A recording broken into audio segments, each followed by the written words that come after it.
one of the great white ball players. रोको, अब इनको कौन रोकेगा?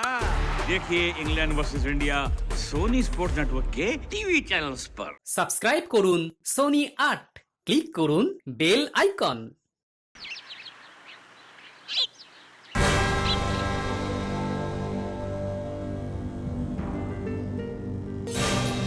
চোর চোর চোর, ধর ধর ধর ধর ধর ধর, চোর চোর চোর।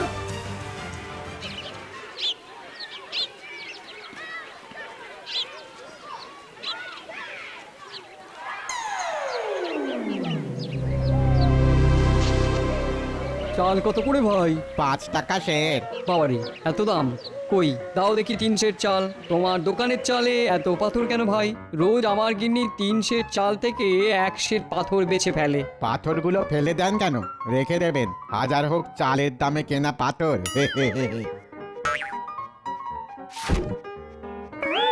সর্বনাশ হয়ে গেল, সর্বনাশ হয়ে গেল, আমার সর্বনাশ হয়ে গেল। চোর চোর চোর, আমার চাল চুরি করে নিয়ে পালিয়ে গেল।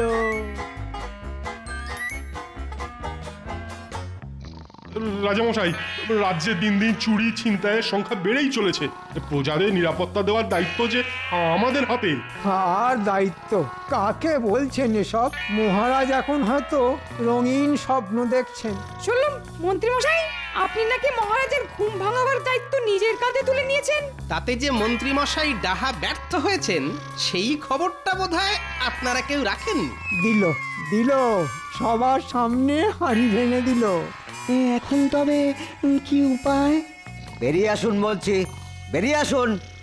না না না না, আমরা আজকে ওই আমাদের কষ্টের কথা মহারাজকে বলে তারপর যাব। রাজামশাই অনুমতি ছাড়া রাজসভায় প্রবেশ নিষেধ। কে অনুমতি দেবে? হ্যাঁ, রাজা যে ঘুমোচ্ছেন, ওদের ভিতরে আসতে দাও।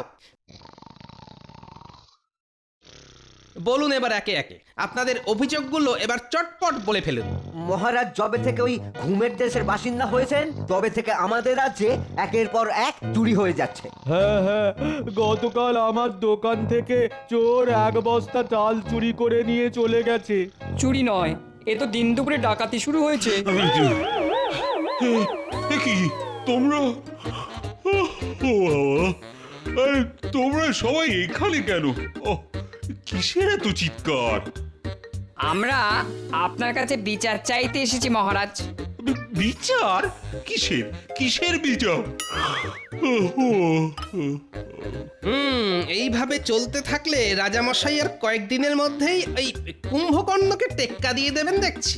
এবার তুমি কিছু একটা করো গোপাল। হ্যাঁ গোপাল, না হলে রাজ্যটা যে ভেসে যাবে ভাই। আজও রাজামশাই ঘুমোচ্ছেন ঠিক যেমনটি ঘুমিয়েছেন কাল। আর কোনো পথ দেখছি না গোপাল, এবার তুমিই ধরো হাল, ধরো না।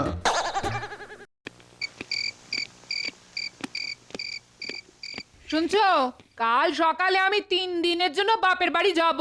সে কি কথা নেই বার্তা নেই, হুট করে বাপের বাড়ি কেন গিন্নি? অনেক দিন যাওয়া হয়নি যে, বাপের মুখটা যে কেমন দেখতে সেটাই প্রায় ভুলতে চলেছি আমি। এই ব্যাপার, তা আগে বলবে তো। তা এর জন্য বাপের বাড়ি যাওয়ার কি দরকার? মানে বলি, তুমি কি বলতে চাইছো একটু খুলে বলো তো দেখি। খুলেই তো বলছি। তোমার বাবা ওই একটু মোটা, কালো, মাথায় সাদা চুল, একটু ওই কুঁজো হয়ে হাঁটেন। এবার মনে পড়েছে তোমার ওই বাপের মুখটা। আমাকে তুমি রাজামশাই পাওনি যে তোমার বুদ্ধির বহর দেখে আমি তোমার প্রশংসায় পঞ্চমুখ হয়ে উঠবো? ওটি হচ্ছে না। আমি কাল বাপের বাড়ি যাব যাব যাব। আচ্ছা আচ্ছা, বেশ বেশ, তবে একটা কথা শুনে রাখো গিন্নি, এই গোপালের বুদ্ধি আছে বলেই সবাই তার এত সম্মান করে। গোপাল ছাড়া কি আর রাজসভা জমে বলো গিন্নি? তা ঠিক বলেছো তুমি, তবে এটাও তো ঠিক যে রাজামশাই না থাকলে গোপাল গোপাল ভাঁড় হতো না। হ্যাঁ তাও ঠিক, তাও ঠিক। কতদিন হয়ে গেল রাজামশাইয়ের মুখে নিজের প্রশংসাটা শুনিনি। আজকাল রাজপ্রাসাদটাও যেন ওই রাজামশাইয়ের মতো ঘুমের দেশে। সুখ নেই, শান্তি নেই, হাসি নেই। এখন রাজপ্রাসাদ যেন ফাঁকা মাঠে পরিণত হয়েছে গো। রানীমার মুখের দিকে আর তাকানো যায় না গিন্নি। তুমি তো সব সময় রাজামশাইকে সমস্ত বিপদের হাত থেকে রক্ষা করো, এইবার তুমি বা চুপ করে বসে আছো কেন? সেটাই তো করার চেষ্টা করছি গো গিন্নি, কিন্তু আমিও যে রাজার অদ্ভুত ঘুমের সমাধান খুঁজে বার করতে পারছি না। তবে এত সহজে গোপাল হেরে যাবে না, এর শেষ না দেখে আমিও ছাড়ব না।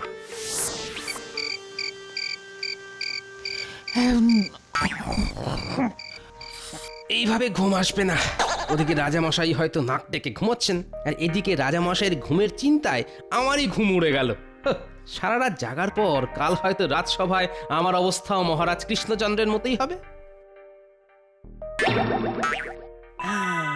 এই তো পেয়েছি, এই না হলে গোপাল ভাঁড়। এত রাতে কোথায় চললে? তোমার কি ঘুমের মধ্যে হাঁটার রোগ ধরলো নাকি? তুমি ঘুমাও গিন্নি, আমি যাই রাজা মশাইয়ের সাথে দেখা করে আসি। তোমার কি মাথার ব্যায়াম হলো নাকি? বলি রাজা মশাই কি তোমার সাথে দেখা করার জন্য এত রাতে জেগে বসে থাকবে না? কি সব বলে। আমার ভাগ্য ভালো থাকলে রাজামশাই আমার জন্য নিশ্চয়ই জেগে বসে থাকবেন। আমি যাই গিন্নি।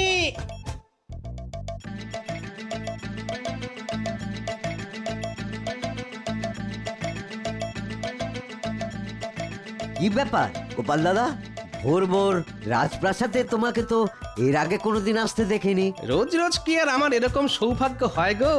যাই, রাজামশাই আমার জন্য অপেক্ষা করছেন। বলো কি গোপাল দাদা?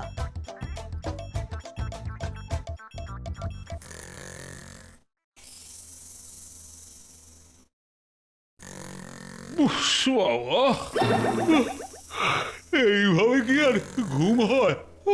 রানী, একটু আস্তে নাক ডাকো না। আমার যে ঘুমের 12টা বেজে গেল। 12টা যে অনেক আগেই বেজে গেছে রাজামশাই, রাত পেরিয়ে যে ভোর হতে যায়। কে কে কে কে? আমি মহারাজ, আমি আপনার গোপাল। এ কি গোপাল, তুমি এই সময় এখানে? আগে এই সময়ে এখানে না আসলে যে আপনার ঘুমের রহস্যটা আমার কাছে রহস্যই থেকে যেত মহারাজ। আপনার দিবানিদ্রার কারণটা যে এবার আমার কাছে জলের মতন স্পষ্ট। কি আর বলবো বলো তো গোপাল। আরে লজ্জায় যে আমি কাউকেই আমার দিবানিদ্রার কারণটা বলে উঠতে পারিনি, বুঝতে পারছো না? আরে রানীর নাক ডাকার কারণে এই মহারাজের রাতের ঘুম উড়ে গেছে। এই সংবাদ শুনলে যে আরে প্রজারা আমায় নিয়ে হাসাহাসি করবে। আমি থাকতে সেটি হবে না মহারাজ। এই গোপন কথাটা আমি আর আপনি ছাড়া আর কেউ জানতে পারবে না। রানীমার যে এবার সকাল হতে যায়, এবার আপনিও নিশ্চিন্তে ঘুমিয়ে পড়ুন। যা করার এবার আমি করব। এই কি কি কি কি করবে গোপাল তুমি? হ্যাঁ,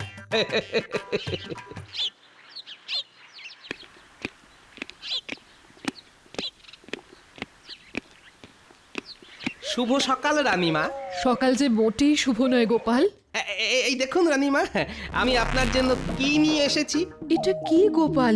অদ্ভুত দেখতে। এটা কিসের মূর্তি? এটা ঘুমের রাজা কুম্ভকর্ণের মূর্তি রানীমা। এরকম কোনো মূর্তির কথা তো আমি আগে কোনোদিন শুনিনি গোপাল। সেটাই তো স্বাভাবিক, আমিও শুনিনি। গতকাল রাতে যে আমি স্বপ্নে আদেশ পেয়েছি রানীমা। ঘুমের রাজা কুম্ভকর্ণ আমাকে এসে বললেন, তোমাদের রানীমা যদি বেশ কিছুদিন রাত জেগে ভোর রাত পর্যন্ত আমার মূর্তি পূজা করেন, তাহলেই নাকি একমাত্র রাজামশাই তার অদ্ভুত ঘুমের হাত থেকে মুক্তি পাবেন। ওনার কথা মতন আমি এই মূর্তিটা রাজপ্রাসাদ পর্যন্ত নিয়ে এসেছি রানীমা। আপনি আপনি আর দেরি না করে যত তাড়াতাড়ি সম্ভব এই মূর্তি প্রতিষ্ঠা করার ব্যবস্থা করুন। তুমি যখন বলছো গোপাল, তখন আমি অবশ্যই তোমার কথা মতো কাজ করব। তাতে যদি রাজামশাই সুস্থ হয়ে ওঠেন, তাহলে যে আমার থেকে খুশি আর কেউ হবে না গোপাল।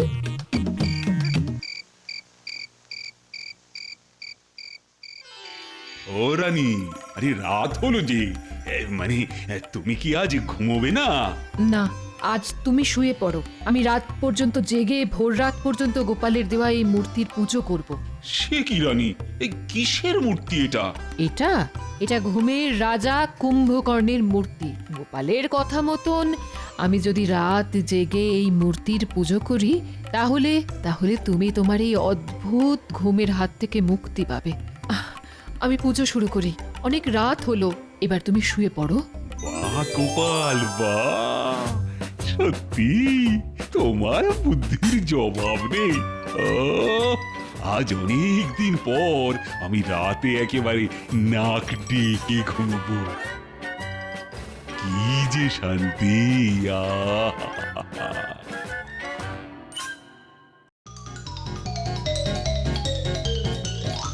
ওরে বাবারে, ঘুম থেকে উঠতে দেরি হয়ে গেল। এবার যে রাজসভায় ঢুকতেও দেরি হয়ে যাবে। বাবারে মারে, উফ!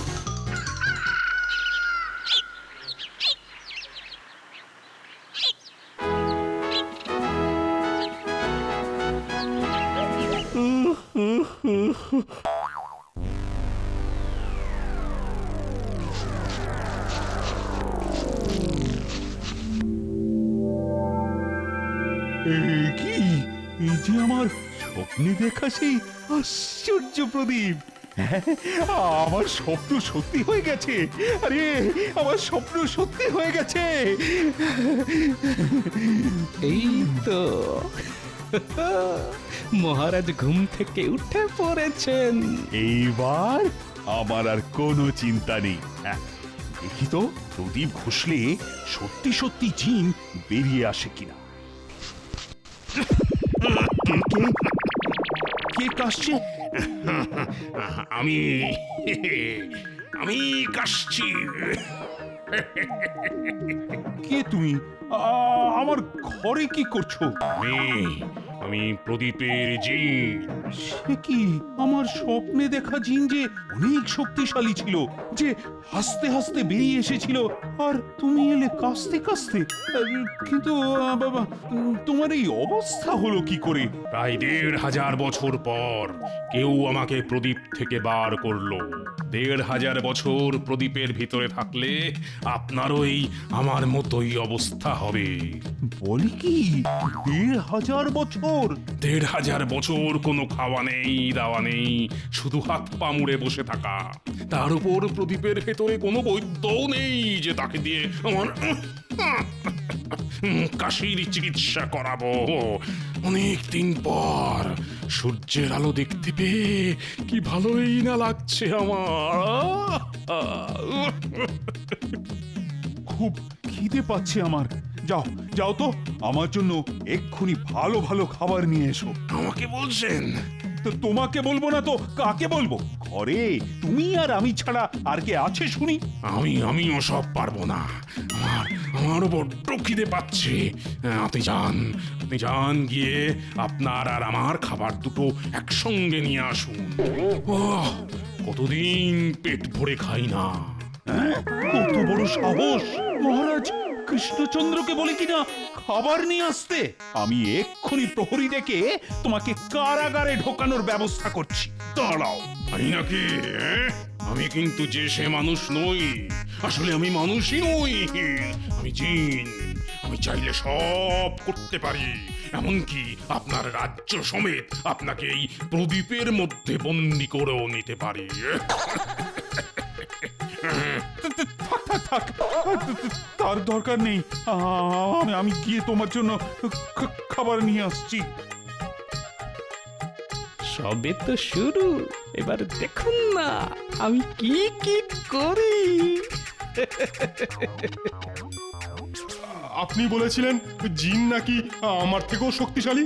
হ্যাঁ হ্যাঁ, তা বলেছিলাম, কিন্তু কোনো কিন্তু নয় মহারাজ, এক্ষুনি এই মোটা জিনকে রাজসভা থেকে বার করে দিন। কি বললো এই মূর্খ মন্ত্রীটা? আমাকে রাজসভা থেকে বার করে দেবে? না না না না না না, আপনি ব্যস্ত হবেন না, তুমি বেরিয়ে যাও। মরকট গাধা! ওই আসনটা ফাঁকা কেন? আসলে আসলে আমার রাজসভার সদস্য গোপাল ভাঁড়ের আসন ওটা। আমি ওই 7 দিনের জন্য গোপালকে রাজসভা থেকে বহিষ্কার করেছি, তো তাই ওই আসনটা ফাঁকা। গোপাল ভাঁড়, সেই মোটা মতন বুদ্ধিমান লোকটা। এই গোপাল ভাঁড়কেই তো আপনার স্বপ্নে জিন ঘাড় ধরে রাজসভার বাইরে বার করে দিয়েছিল মহারাজ। ঘাটটা বড্ড ব্যথা করছে কৃষ্ণচন্দ্র। কৃষ্ণচন্দ্র? আমার নাম ধরে কে ডাকলো? আমি না মহারাজ, জিন। ও আপনি? কি সৌভাগ্য যে আপনি আমার নাম ধরে ডেকেছেন রাজবৈদ্য। এক্ষুনি এই জিনের ঘাড়ের ব্যথার চিকিৎসাটা শুরু করো। না না না, ওষুধে হবে না, মালিশ করতে হবে। হ্যাঁ, দেরি করো না, এক্ষুনি মালিশ শুরু করো কৃষ্ণচন্দ্র। কি কখনো যে জিনের স্বপ্ন দেখেছিলাম কে জানে। এখন জিনের সেবা করতে করতে তো আমার চামড়া গুটিয়ে যাচ্ছে। কি বললে? কিছু না আমি বেশ জোরে জোরে আপনার ঘাড়ের মালিশ করে দিচ্ছি।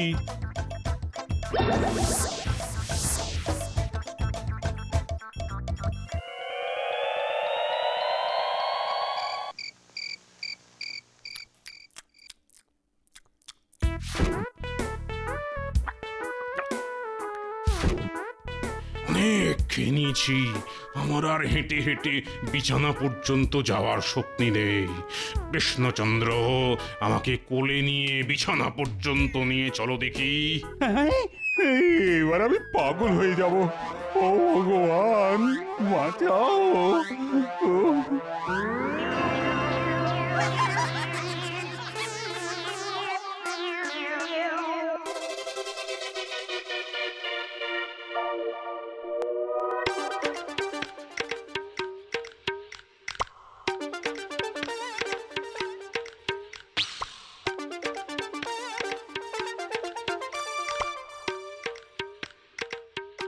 গোপাল, ও গোপাল, শুনছো? আরে আর রাত করে থেকো না, এবার বেরিয়ে এসো, আমার ঘাট হয়েছে। ওই জিনের সাথে যে আমি আর পেরে উঠছি না। ও গোপাল, আরে দরজা খোলো। কাকে চাই? তোমাদের গোপাল দাদু কোথায়? গোপাল দাদু বাড়িতে নেই, কিন্তু তুমি কে? আমি তোমাদের গোপাল দাদুর বন্ধু। তোমার গলার আওয়াজটা যেন কেমন চেনা চেনা লাগছে। তোমাদের গোপাল দাদু কোথায় গেছে, মানে সেটা কি কিছু বলে গেছে? যাওয়ার সময় গোপাল দাদু বলে গেছে মহারাজ যেদিন নিজের ভুল বুঝতে পেরে গোপাল দাদুকে ডাকবেন, সেই দিনই গোপাল দাদু আবার ফিরে আসবে। আমরা এবার যাই। এই চল চল। হ্যাঁ হ্যাঁ চল চল। হায় রে, এবার ওই বদমাইশ জিনের হাত থেকে আমাকে কে বাঁচাবে? ও গোপাল, তুমি যেখানেই থাকো ফিরে এসো। আর কোনোদিন আমি তোমাকে অপমান করব না।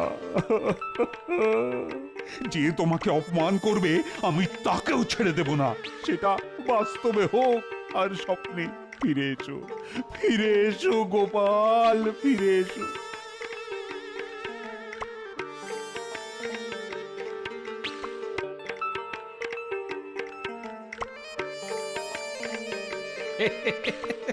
তাই নাকি? আচ্ছা, এবার তো তাহলে আমাকে ফিরে আসতেই হবে মহারাজ।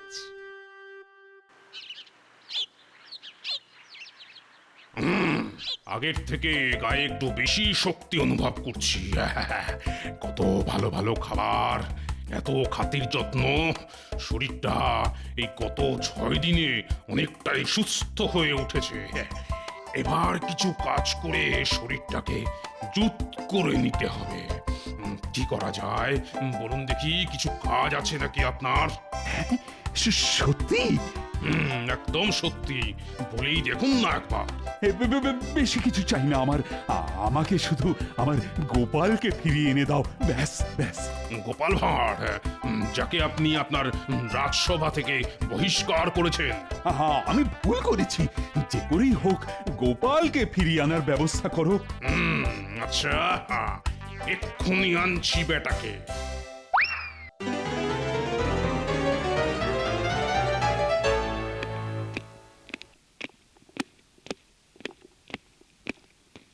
মহারাজ, আমি এসে গেছি মহারাজ। কি গোপাল, তুমি মানে তোমার এই অবস্থা হলো কি করে? আর বলবেন না মহারাজ, রাস্তায় একটা বদমাশ জিনের সাথে আমার দেখা হয়েছিল। জিনটা আমাকে মেরে ধরে নিয়ে আসতে চাইছিল। আর জিনের সাথে অনেক লড়াই করে আমি শেষ পর্যন্ত সেই বদমাস জিনকে এই বোতলের মধ্যে বন্দি করে কোনো রকমে পালিয়ে এসেছি। গোপাল, ও গোপাল, ওই বদমাইশ জিনের অত্যাচারে আমি পাগল হয়ে গেছি। গত 6 দিন ওই বদমাইশ জিনটা না আমাকে নাকের দড়ি দিয়ে ঘুরিয়েছে। আর ওর কথায় বুঝলাম যে গায়ে জোর পেলে এরপরও আপনাকেই মারার চেষ্টা করতো। সে কি? যাক যাক যাক, আর চিন্তা করবেন না মহারাজ, গোপাল ফিরে এসেছে আর জিন এখন এই বোতলে বন্দি। সে আর কোনোদিন ফিরে আসবে না। আমার ভুল হয়ে গেছে গোপাল, তুমি কথা দাও আর কোনোদিন আমার উপর রাগ করে এই রাজ্য ছেড়ে যাবে না। দরকার নেই আমার জিনের। আমার রাজসভার সদস্যরাই আমার কাছে আসল নায়ক। আরে তারা থাকতে আর জিনের কি দরকার?